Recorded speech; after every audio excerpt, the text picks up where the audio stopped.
The British Empire, once the largest empire in history, encompassed territories on every continent and was famously described as the empire on which the sun never sets.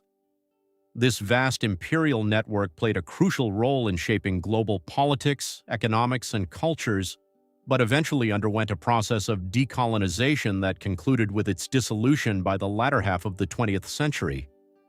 Understanding why the British Empire ended involves examining several key factors, including economic difficulties, rising nationalist movements within the colonies, shifts in international attitudes towards imperialism, and changes in British domestic priorities.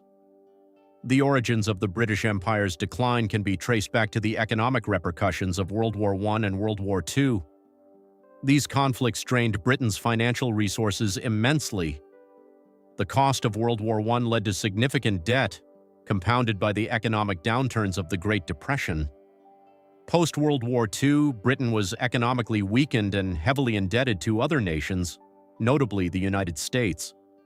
These economic strains limited Britain's ability to maintain control over its vast overseas possessions and provided a backdrop for the emergence of decolonization movements. Simultaneously, there were significant political and ideological shifts during and after the wars. The Atlantic Charter of 1941, agreed upon by Winston Churchill and Franklin D. Roosevelt, promoted self-determination and hinted at a world where colonial empires would dismantle. Although initially not intended to apply to British colonies, these principles laid ideological groundwork that would later be used by colonial independence leaders to press their claims. Moreover, during World War II, many colonies had contributed significantly to the war effort with manpower and resources. Post-war, this contribution bolstered demands for greater self-governance and eventual independence, as colonial populations no longer saw themselves as subservient.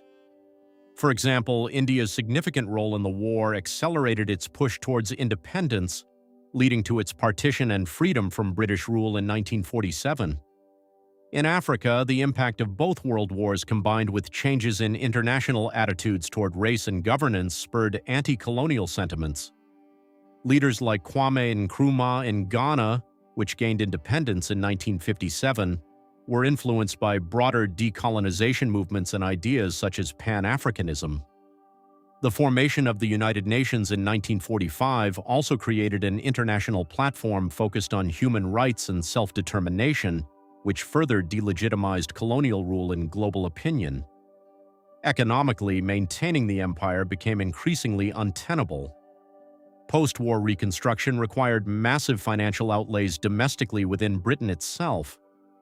Moreover, British industries faced significant competition from recovering European countries and a rapidly industrializing United States.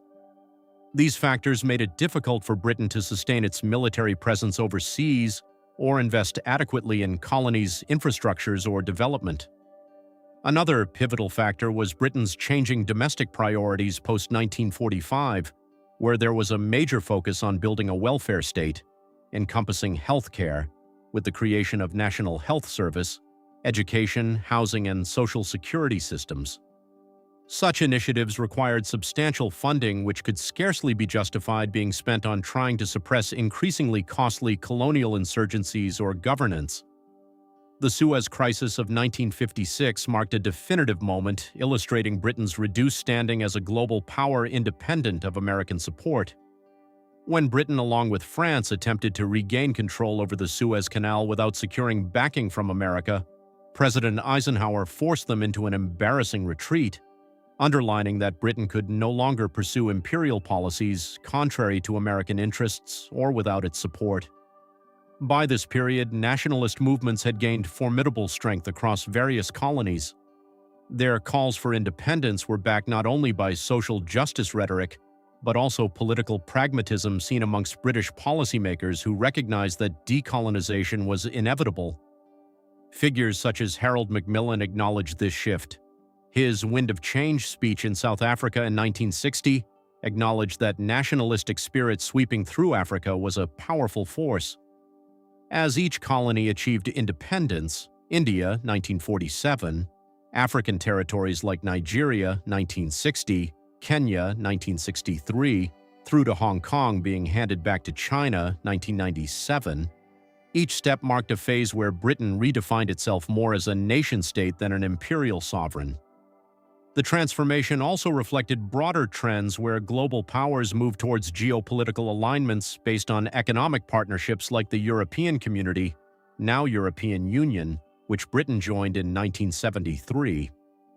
In conclusion, the end of the British Empire resulted from an interplay between economic constraints post-World Wars, ideological shifts towards self-determination influenced by global institutions, strategic realignments due to Cold War pressures, domestic transformations prioritizing welfare state, and crucially driven by powerful nationalist movements within colonies demanding independence.